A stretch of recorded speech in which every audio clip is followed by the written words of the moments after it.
Hello, Norman Enriquez here again to discuss in this talk mindfulness and the Four Noble Truths.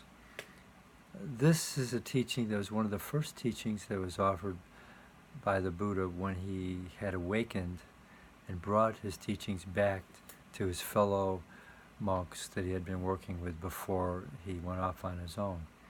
I like to integrate it into my psychotherapy because I find it elegant, simple, and beautiful to use. The goal of these Four Noble Truths is for us to end our suffering, to end our dissatisfaction, and to find greater peace. So the first of the Four Noble Truths is simply that in this life we have dissatisfaction. The term that is used in the Pali, P-A-L-I, text that is the language the Buddha spoke in is dukkha. And dukkha is literally translated as an axle that does not fit correctly into the wheel of an ox cart. If the axle is too tight, the wheel won't turn and you get a bumpy ride. If the axle is too loose, you also get a bumpy ride. So this dukkha is a bumpy ride in life. We live in a body. We get hungry. We get tired. We get annoyed. We get angry. We have difficulties. We get too hot, too cold. We have these sensations that occur simply because we're alive living in a body. This is dukkha, dissatisfaction, unhappiness. It's been mistranslated in many Western texts as suffering.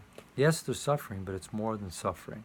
It's the everyday mundane annoyances to a more profound suffering of loss that comes with life, comes with the realities of illness, aging, and death as we move through this life. The second noble truth is the cause of this dissatisfaction and suffering. And because we have an intellect and we're able to think about the past and project into the future, we continue to be able to compare our present state reality either to the past or to the future. So in this dissatisfaction, we want things to be other than they are, so we grasp or we push away. This grasping or aversion are part of the second noble truth, which makes our suffering or our dissatisfaction worse. So obviously we have to learn to stop grasping and pushing away. The third of the noble truths is simply that our suffering can end. So if we're grasping, we stop grasping. If we're pushing away, we stop.